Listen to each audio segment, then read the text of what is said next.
Secretary of State Marco Rubio lighting up social media yesterday after he said this ahead of a briefing for congressional leaders. Take a listen.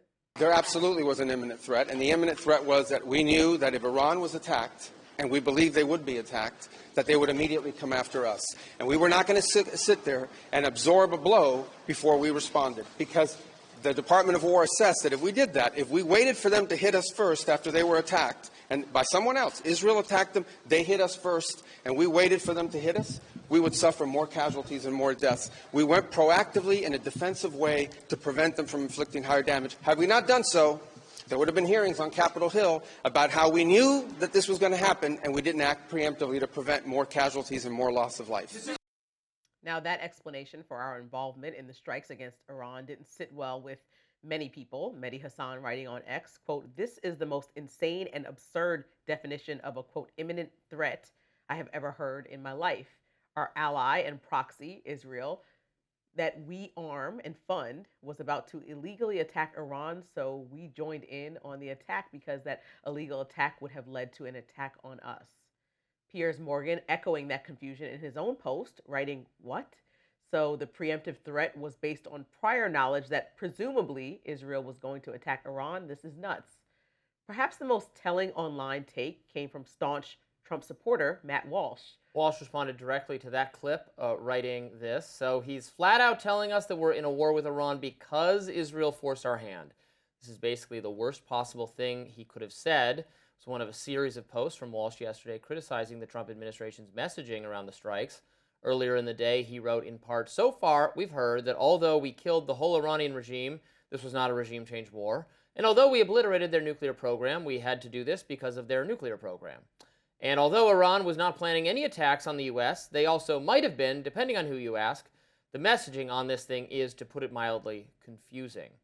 That criticism caught the attention of the White House and Press Secretary Caroline Leavitt, who responded directly to Walsh in a lengthy post outlining the goals of Operation Epic Fury and summing it up with this: "While Operation Midnight Hammer did obliterate Iran's major nuclear sites, the regime was fully committed to rebuilding their nuclear program, and they refused to make a deal despite months of extensive talks and good faith efforts by President Trump's top negotiators. Simply put, the terrorist Iranian regime would not say yes to peace." Yeah, I share Matt Walsh's frustration on this. He's someone who is close to my perspective on foreign policy for the most part. Look, that this was preemptive and defensive because Israel was going to attack them and they were going to respond to Israel attacking them. That's not defensive. We arm Israel. We let them do, like, they're our ally. So then it's like a World War I situation where, because Serbia kills Franz Ferdinand, and then Germany and Austria declare war on Russia, and then Russia declares war on Germany, and then France declares, well, okay. So we have these entangling alliances. So we have to fight a regime change war in Iran because Israel was going to attack them. And you're telling me that Congress doesn't have to vote on this? That doesn't make any sense. The argument for Congress not voting on it is, if it is truly defensive, then the president can take authority to defend the nation without immediately consulting Congress. But it's clearly not that situation. Israel was doing this. So what, Israel has replaced the Congress? We don't vote on things because Israel decided to go to war with Iran? I really hate that. That really is me at my most critical of Israel, that we don't get to do things the way our Constitution prescribes, the way our founders prescribe, because Israel wants to attack Iran. If it's such a good idea, we can vote on it. But we don't get to vote on it because they're doing whatever they want. It's wrong. It is wrong to me. The messaging around this whole thing is so chaotic. I know yesterday you were calling for, like, give me an explanation that makes sense. Yeah. Surely what Rubio had to say on camera. Well, I think he explained what the real explanation is, and it's a very unsatisfying. It's not satisfying. So an ABC reporter asked him as well. I mean, they asked several questions yesterday, but one of them asked Speaker Johnson, "Don't you think Congress should have authorized this war?"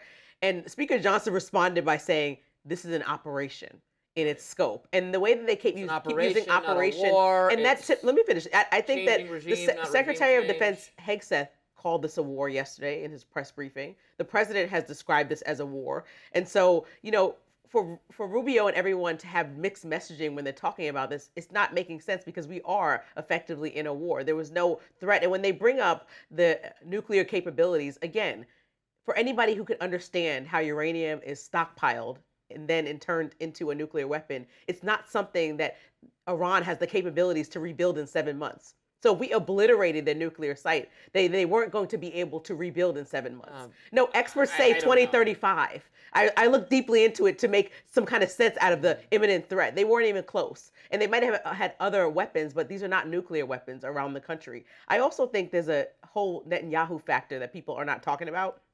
There's reports that he's been talking to President Trump for months, and they had a long-standing back and forth telling him his objectives, that I'm going to fire on Israel regardless. I mean, I'm going to fire on Iran regardless. And so this has been the conversation since President Trump has said he was trying to have diplomatic conversations with Iran, that Netanyahu never wanted that to happen. And so if that's the case, and he's been adamant in these meetings we've seen him have with the president over the last few months, well, that's problematic that another leader is then coming to our president and saying what their top priority is, and we're not considering what our Congress's top priority is, what Americans' top priority is, and there's no imminent threat to America. And so I think that these are really big deals that the president needs to answer to, because especially the fact that we're not taking into consideration there is a Congress for a reason, for oversight of this kind of thing. And this is actually a war. It's not an operation. It's endless. The president said yesterday it could go a couple weeks, or it could go on and on. And so now we are effectively in a war. Right. One that nobody voted for. Again, if it's just about taking out their nuclear capabilities and whatever, we have to do that every 6 months because then they start, attaching sticks to stones again or something. Fine, but just tell me that that's what we're doing. We also took out all the leadership of the country. We killed the Ayatollah. So, and I was listening to Marsha Blackburn, Tennessee senator, on News Nation this morning while we were getting our makeup on, and she was saying, hopes the people rise up democratically. I hope that too, but that just always sounds so naive to me.